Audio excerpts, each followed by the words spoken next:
Halo teman-teman, perkenalkan nama saya Maria Vianney Motosutungkan dengan NIM 22011140028. Teman-teman, pada video kali ini saya akan menjelaskan materi mengenai evaluasi dalam pembelajaran IPS. Nah teman-teman, menurut Lindung, pada tahun 2014 evaluasi merupakan suatu proses atau kegiatan yang dilakukan secara sistematis dan terencana dengan menggunakan beberapa metode tertentu untuk mengukur dan menilai suatu program atau kegiatan dalam rangka mencapai suatu tujuan. Nah teman-teman, secara umum tujuan evaluasi pembelajaran adalah untuk mengetahui efektivitas proses pembelajaran yang telah dilaksanakan. Indikator efektivitas dapat dilihat dari perubahan tingkah laku yang terjadi pada peserta didik. Nah teman-teman, adapun tujuan evaluasi yang pertama yaitu untuk mengetahui tingkat penguasaan peserta didik terhadap kompetensi yang telah ditetapkan. Kemudian tujuan yang kedua yaitu mengetahui efisiensi dan efektivitas strategi pembelajaran yang digunakan pendidik, baik yang menyangkut metode, media maupun sumber-sumber dalam belajar. Selanjutnya ada syarat-syarat evaluasi pembelajaran. Nah teman-teman, ada 5 syarat umum dalam evaluasi pembelajaran menurut Indrianto pada tahun 2010. Yang pertama validitas, yang kedua reliabilitas, yang ketiga objektivitas, yang keempat efisiensi, dan yang kelima kegunaan.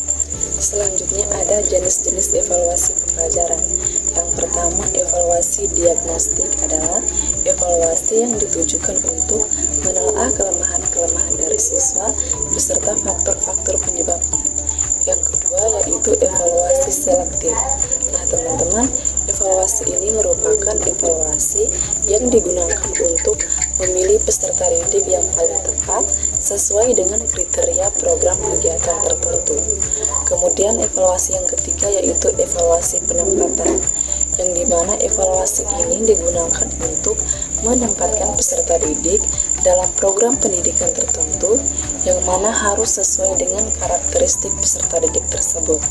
Kemudian evaluasi yang keempat yaitu evaluasi formatif, yang mana evaluasi ini dilaksanakan untuk memperbaiki dan meningkatkan proses belajar mengajar.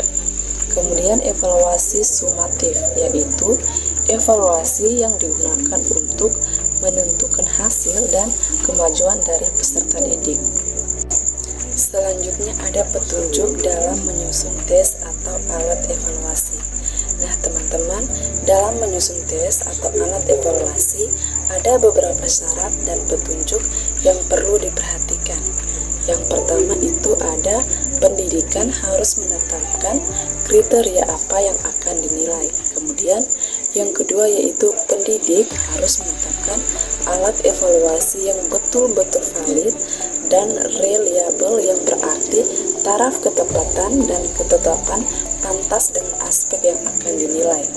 Kemudian syarat yang ketiga yaitu hasil penelitian harus betul-betul diolah dengan teliti sehingga dapat ditafsirkan berdasarkan kriteria yang berlaku. Yang keempat, alat evaluasi yang dibuat hendaknya mengandung unsur diagnosis, yang dimana artinya dapat dijadikan bahan untuk mencari kelemahan peserta didik belajar dan pendidik membelajarkan. Selanjutnya ada acuan penilaian. Ada 2 jenis acuan penilaian. Yang pertama yaitu acuan norma. Nah, acuan norma ini merupakan acuan penilaian yang mendeskripsikan penampilan atas dasar posisi relatif seorang peserta didik terhadap siswa lain di dalam kelompok kelasnya. Nah, pengertian ini menurut Soekardi pada tahun 2008 pada halaman 22. Kemudian acuan yang kedua yaitu acuan kriteria atau patokan. Nah, acuan ini teman-teman merupakan acuan penilaian di mana hasil penampilan siswa menunjukkan posisinya sendiri terhadap kriteria tertentu tanpa membandingkan dengan hasil penampilan siswa lain. Nah, ini menurut Soekardi juga pada tahun 2008 pada halaman 23. Sekian penjelasan materi mengenai evaluasi dalam pembelajaran IPS dari saya. Semoga materi yang saya jelaskan tadi bermanfaat ya bagi teman-teman semua. Terima kasih dan sampai jumpa.